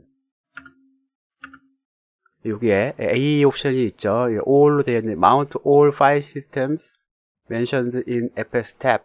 FS 탭에 언급되어진 모든 파일 시스템을 마운트한다. 이렇게 되어 있죠. 네, 그래서 이거를 수정을 하셨다라고 하면은 재부팅을 하지 마시라는 거예요. 재부팅 필요 없습니다. 재부팅 필요 없어요. 그래서 이렇게 한 다음에 이거를 이렇게 수정을 했다 그러면 재부팅 필요 없다. -A 옵션을 주게 되면 all 옵션을 주게 되면 자동으로 이렇게 다 이렇게 마운트를 해줍니다. 언마운트는 아마 지원을 안 하는 걸로 알고 있는데 한번 해볼게요. 다 지웠어요. 이렇게 하게 되면 네, 언마운트를 지원하지 않네요. 그래서 이거는 언마운트는 수동으로 이제 해주는 걸로 하면 되겠습니다. 왜냐하면 언마운트를 하려고 그러면 마운트, 그러니까 그 파일 시스템에서 쓰고 있는 뭔가가 없어야 돼요. 사용자도 없어야 되고 그 파일 시스템에 사용하는 프로세스도 없어야 되기 때문에 그거를 단순하게 FS 탭을 수정했다고 해서 지웠다고 해서 언마운트를 자동으로 해주지는 않는 겁니다. 언마운트는 수동 작업이 원래 이제 원칙으로 하기 때문에 그렇게 하는 거고요. 이런 식으로 하면 자동으로 파일 시스템을 마운트 할 수 있다. 매번 수동으로 명령을 칠 필요는 없다는 겁니다.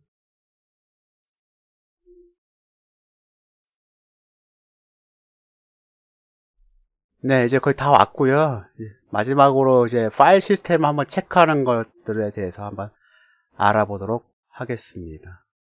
지금까지 파일 시스템을 논의하면서 주로 다뤘던 게 이제 ext4 그리고 xfx를 다뤘습니다. 주요하게 많이 쓰이는 파일 시스템이에요. 리눅스에서. sfx는 리눅스 커널에 포함되어 있지만 리눅스가 만든 건 아니지만 재단이 만든 건 아니지만 굉장히 많이 쓰고 있습니다. 소개했듯이 레드햇 기반의 배포판들은 기본적으로 XFX를 기본으로 채택하고 있고요. 많이 쓰이고 있어요. 대용량의 저장 장치를 쓴다 그러면 거의 대부분 XFX를 쓰고 있고요. ext4는 여전히 그래도 리눅스의 기본 파일 시스템으로서 여전히 많이 쓰이고 있죠. 그래서 각종 그 파일 시스템을 쓰는 데 있어서 그 파일 시스템에 대한 통계 자료라든지 그리고 그 파일 시스템에 문제가 생겼을 때에 어떻게 체크를 하는지 어떻게 이렇게 파일 시스템을 체크를 할 건지에 대한 명령어들이 있는데 대표적으로 이렇게 4가지로 나눌 수 있고요. 2개로 나눠서 이렇게 반띵해서 앞에 2개는 ext4 파일 시스템을 위한 명령어라고 보시면 되고요. 뒤에 거는 xfx 관련된 파일 시스템을 위한 명령어라고 보시면 됩니다. 여기 보면은 tune to fx 이렇게 되어 있는데, 이거는 튜너블 파일 시스템이라고 되어 있죠. 파라메터스로 되어 있는데, 파일 시스템에는 여러 가지 속성들이 있습니다. 눈에 보이지는 않지만 여러 가지 속성들이 있고, 그런 속성들에 대한 정보를 볼 수 있게끔, 아니면 그 정보를 수정할 수 있게끔 이렇게 해주는 명령어라고 보시면 됩니다. 이 명령어는 ext4를 기반으로 대상으로 이렇게 하는 거고요. 다른 파일 시스템에는 이걸 적용이 안 돼요. 이 명령어가. 대충 많이 쓰이는 명령어는 이거 i가 아니라 l입니다. L 옵션을 주고 이렇게 하는 거고요. 여기는 C 이렇게 되어 있는데, 이거는 이제 max mount 옵션이라고 해갖고 있습니다. 요 숫자를 넘어서게 되면은 리눅스 시스템이 알려줍니다. 마운트 할 때마다 파일 시스템을 체크를 해야 된다, 이런 식으로. ext4는 파일 시스템, 저널링 파일 시스템이지만 파일 시스템에 파일을 지우고 삭제하고 막 이런 여러 가지 작업을 하게 되죠. 그렇게 되면은 정보들이 이렇게 그런 정보들을 이제 갖고 있는 데이터베이스나 그런 것들이 누더기가 돼요. 쉽게 말하면 그 정보들을 업데이트를 시켜줘야 되는 거죠. 아주 깨끗하게. 그러면 속도도 빨라질 테니까. 그럴 때에 대비를 해서 마운트 숫자를 셉니다. ext4 파일 시스템은 마운트 숫자를 세요. 마운트 할 때마다 카운팅을 하고요. 그리고 맥스 마운트 카운트라고 그래갖고 그 맥스 마운트 카운트보다 커지면, 마운트한 숫자가 커지면 다음에 마운트 할 때에 파일 시스템을 체크하라고 이렇게 알람이 옵니다. 네, 그래서 그거를 보고 체크를 한번 해야겠구나 이제 하는 거고요. 그럴 때에 -C 옵션을 줘서 맥스 마운트 카운트 값을 이제 수정을 해주는 거죠. 이렇게 되어 있고, fsck, 요건 fsck도 역시 여러 가지 옵션들이 있습니다. -T 옵션을 줘서 타입 옵션을 줘갖고 다른 파일 시스템 체크도 다 지원을 합니다. 아니면 점을 찍어서 fsck 점 찍어서 여기다가 뭐 ext2, ext4 아니면 여러 가지 파일 시스템을 지원을 하는데, 그래도 fsck는 기본적으로 리눅스 파일 시스템을 체크하고 고치도록 이렇게 하는 명령으로 되어 있고요. sfx 파일 시스템 같은 경우에는 다른 명령어가 따로 있습니다. 이렇게 fxs info 이렇게 되어 있는데, 요거는 이제 geometry information이라고 되어 있네요. 여러 가지 뭐 파일 시스템에 대한 튜너블이라든지 그런 것들을 보여주는 것이 아니라 단순하게 지오메트리에 관련된 정보를 보여주는 거고요. sfx 같은 경우에는 이제 뭔가 그 파일 시스템을 체크하고 고칠 때는 sfx repair라는 명령어를 이용을 하는 겁니다. repair라는 명령어를 이용을 하는 거고요. sfx의 특징은 뭐냐면, 여기 지오메트리 정보를 보여준다고 그랬고, 여기 보면 튜너블이라고 되어 있는데, sfx 같은 경우에는 마운트 할 때 마운트 옵션으로 그런 튜너블 정보들을 다 입력하도록 되어 있습니다. 속성으로 갖고 있는 정보가 많이 없어요. 그래서 뭔가 튜닝을 하고 싶다, 파일 시스템을 튜닝을 하고 싶다라고 할 경우에는 파일 시스템을 언마운트 한 다음에 옵션을 다 지정해주고 다시 마운트 해주면 sfx의 성능이 개선되거나 속성을 변경하거나 이렇게 하는 거죠. 그래서 마운트 할 때의 옵션으로 다 들어가게 되어 있습니다. sfx 같은 경우에는. 약간 좀 다르죠. 약간 좀 다릅니다.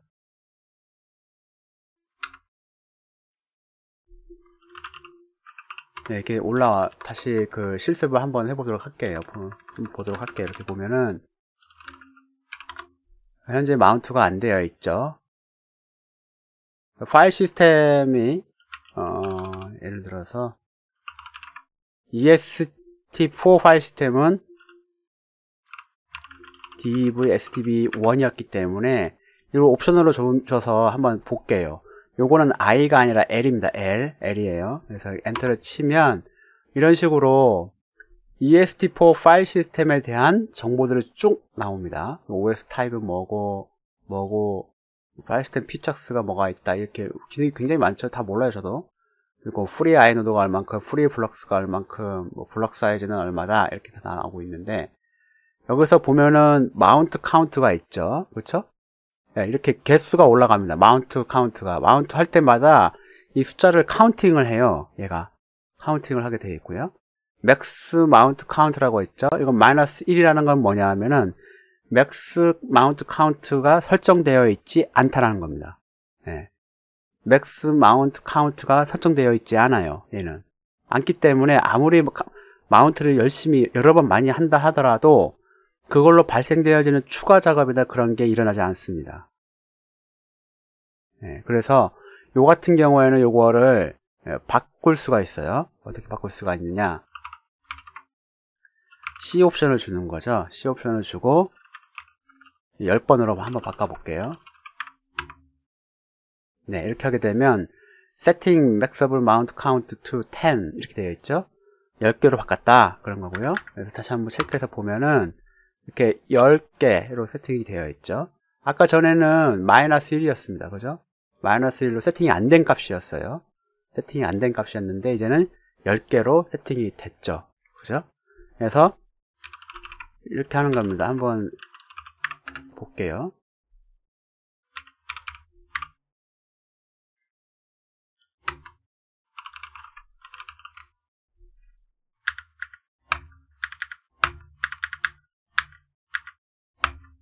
네, 이렇게 하게 되면 9번이 이렇게 된 거죠. 그죠? 다시 마운트를 하게 되면 10번이 된 겁니다. 네, 10번이 됐죠. 언마운트를 한번 해볼게요. 다시 또 마운트를 하게 되면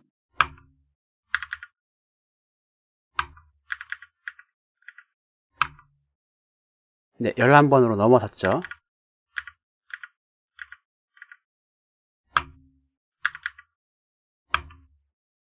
네, 이렇게 되어 있고요. 이 상태에서 fx 탭을 한번 수정을 한번 해보도록 하겠습니다.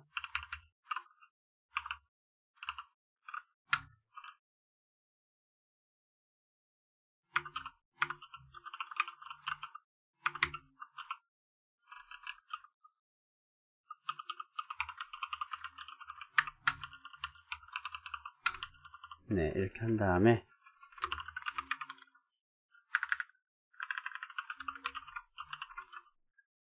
네, 재부팅을 한번 할게요. 네, 이렇게 하게 되면 이렇게 보이시나요? 이렇게 로그인을 하면 로그인 할 때 이런 식으로 자동 마운트식 된 경우에는 로그인을 할 때 이런 식으로 체크를 하라고 나옵니다. 이런 식으로 한번 체크 좀 한번 해봐라. 왜 체크하라고 그런 겁니까? 맥스 카운트 값을 벗어났기 때문에 그런 거죠.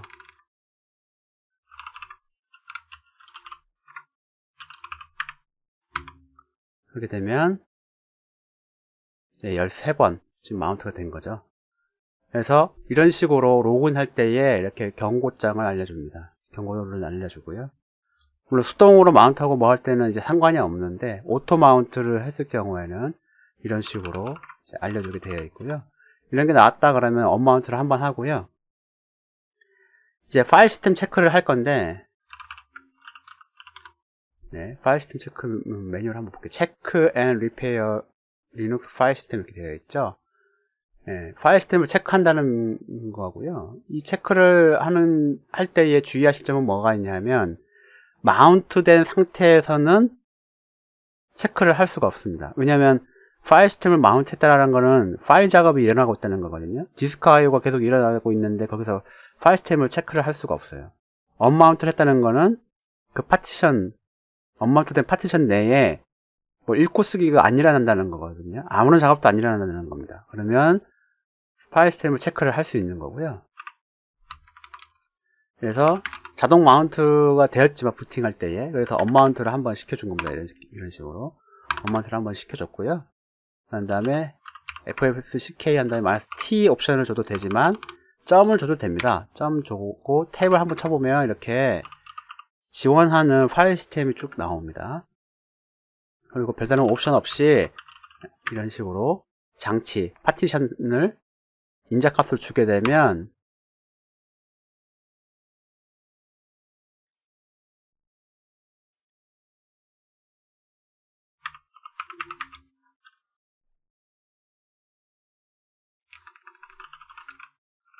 네, 재부팅을 했는데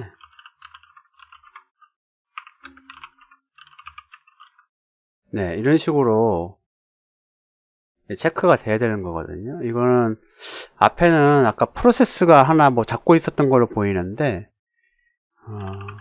구글링을 해보니까 UDV 서비스가 잡고 있어서 그렇다고 자꾸 나오는데 사실 이렇게 잡고 있다 하더라도 파일 시스템 체크가 돼야 되는데 잘 되지 않네요. 어쨌거나 파일 시스템을 체크하는 방법은 이런 식으로 이 명령어를 이용을 해서 할 수 있는 거고요. 네, 이런 식으로 간단하게 할 수 있는 겁니다. 뭐 마운트 하다가 에러가 났거나 뭔가 문제가 생겼을 경우에는 이 명령어를 이용을 해서 복구나 체크를 할 수 있다. 네, 그런 거고요.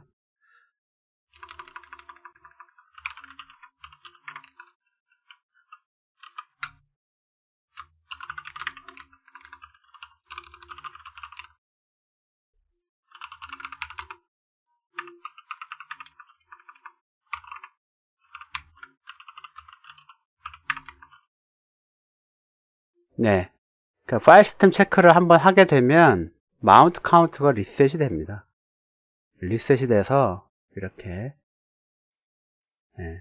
1번 다시 카운트가 되고 있죠.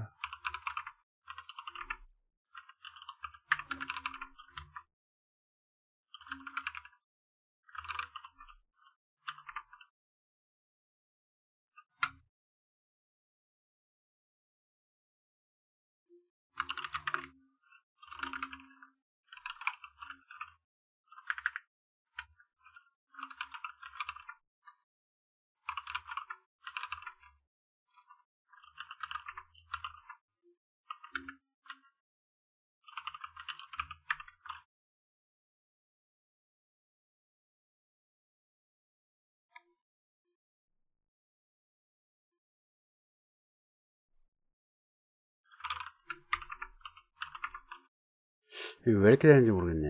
이게 왜 이렇게 되냐?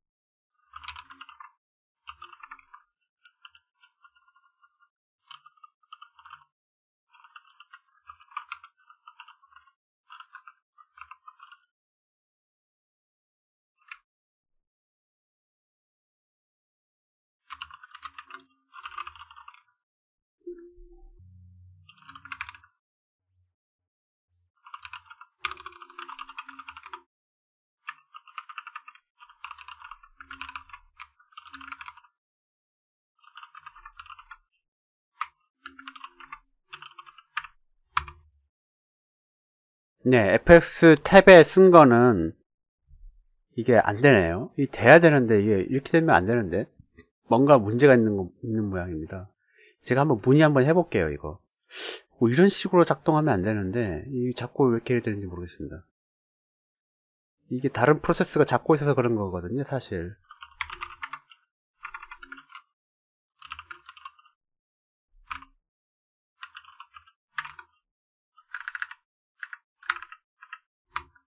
네, 안 되고 있네요. 안 되고 있어요.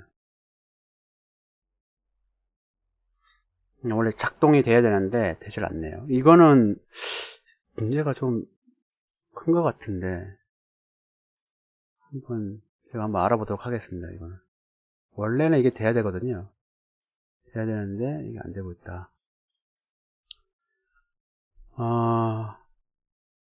ext4 파일 시스템에 대한 파일 시스템 체크는 뭐 이렇게 하시면 될 것 같고요. 오토 마운트 같은 경우에 이제 맥스 마운트 카운트를 벗어나면 화면을 이렇게 딱 보여주는데 그거를 체크하기 위해서는 F스텝에서 그 라인을 지우거나 주소 처리한 다음에 재부팅을 해서 하도록 되어 있는데 그 재부팅을 자주 하는 건 아니거든요. 리눅스 시스템은 재부팅을 자주 하는 시스템이 아닙니다. 그렇게 되면 큰일 나요, 진짜. 뭔가 재부팅 없이도 뭔가 이루어져야 되는데 지금 이게 그게 안 되고 있죠. 이게 굉장히 좀 뭔가 문제가 있는 것 같은데 제가 잘 모르는 건지 이것도 한번 알아보는 걸로 하고요.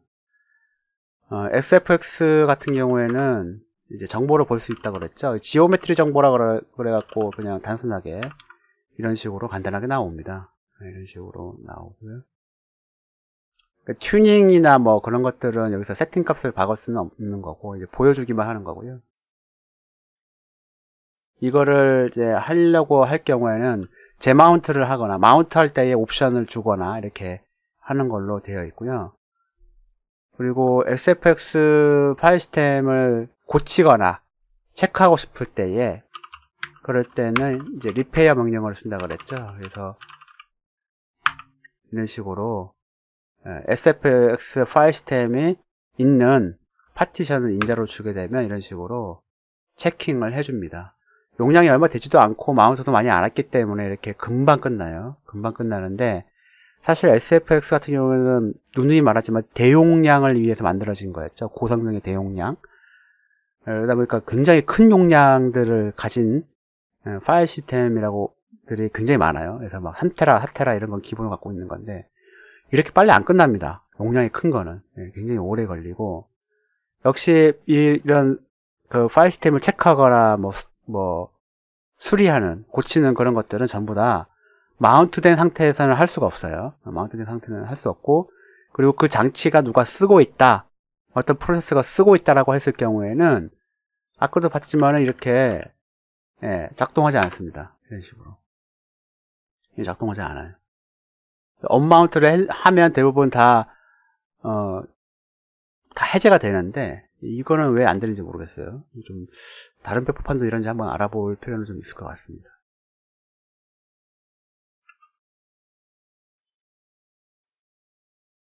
네, 그래서 간단하게 파일 시스템 체크에 대해서 알아봤고요. ES4 파일 시스템에 대한 파일 시스템 정보와 체크하는 방법, SFX에 대한 파일 시스템 정보를 보거나 수정하는 방법, 복구하는 방법, 그 명령에 대해서 알아봤습니다.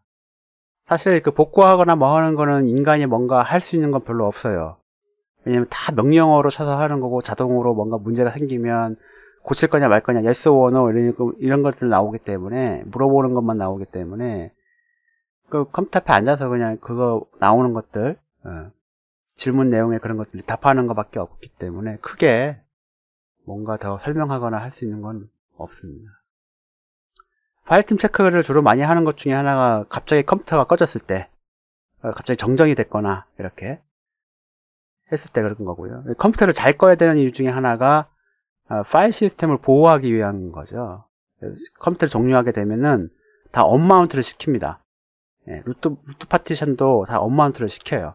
그런 다음에 파워 오프를 하게 되는데 갑자기 컴퓨터를 꺼버리면 마운트된 상태에서 막 파일을 막 읽고 쓰기 하는 작업이 벌어지는 상태에서 갑자기 꺼져버리면 파일 시스템이 정상적으로 제대로 이렇게 될 리가 없죠. 그래서 부팅할 때에 주로 많이 파일 시스템이 체크가 되거나 이렇게 하는 과정을 거치게 됩니다. 그때도 다 이런 명령어를 써서 다 하게 되어 있어요. 전부 다 웬만하면.